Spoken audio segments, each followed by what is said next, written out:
balita na ika'y mawiwili. Mga nagbabagang kamao, mga buksi. So mga par, isa nga po sa nagulantang sa resulta ng bakbakan ng dalawang super lightweight superstar sa pagitan ni Rolando Romero kalaban si Isaac Pitbull Cruz. Ang dating 2 Division World Champion na si Danny Garcia. Aniya mga idol, ngayon niya lang daw nalaman na ganun pala kahalimaw na fighter si Pitbull Cruz. Nakakaloko daw talaga ito mga idol makipaglaban. Yung tipong walang pahinga, sugod ng sugod, at dinidikdik talaga ni Pitbull si Rolly hanggang maubos daw ang lakas nito sa laban. Nagulat daw si Danny Garcia, hindi lang sa pinakita na galawan ni Pitbull, kundi pati na rin mga idol kung paano nito i-handle ng maayos ang malalakas na suntok ng kanyang kalaban. Nakatanggap rin daw kasi mga idol ng malalakas na kamao at pamatay na suntok si Pitbull galing kay Rolando Romero. Yung suntok na kapag natamaan ka, sigurado may kalalagyan ka talaga sa bakbakan. Pero parang pinagpaglan daw ito mga idol ni Pitbull na parang wala lang. Senyales daw ito mga idol na isang matibay na klaseng fighter si Pitbull. At ito daw ang dahilan bakit mahirap ito talunin sa bakbakan.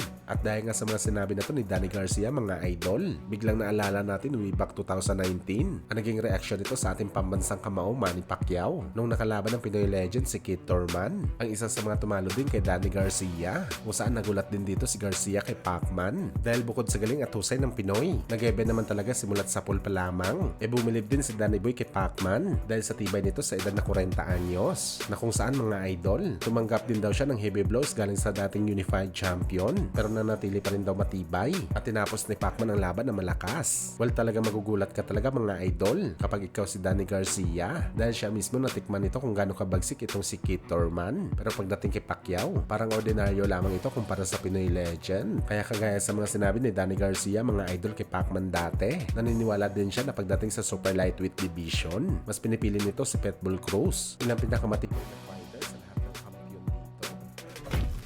Sa kabilang banda naman mga idol, Oscar De La Hoya naglabas ng galit kay Canelo Alvarez matapos ang sunod-sunod na banat ng Mexican undisputed champion kay Golden Boy na isa daw itong peking promoter. At sa ribat naman ni De La Hoya mga idol, walang utang na loob daw si Canelo matapos niya daw ito ilagay sa mas mataas na posisyon sa boxing, kagaya na lang sa pagbigay nito ng mga ilang bigating title fight kalaban sa Mayweather Jr., dalawang laban kay Triple G at sa mga top contenders sa kanyang division, na siya daw talagang nagbigay kay Canelo ng kasikatan at maging pay-per-view king sa boxing sports. Nagawa pa rin daw siya nito bastusin. At ni kailan daw mga idol, sabi ni Golden Boy, lahat daw ng kanyang ginawa kay Canelo, kahit minsan hindi man lang ito nagsabi sa kanya ng thank you. Well, masakit man to pakinggan mga idol para sa part ni Canelo, pero walang halong biro to mga idol.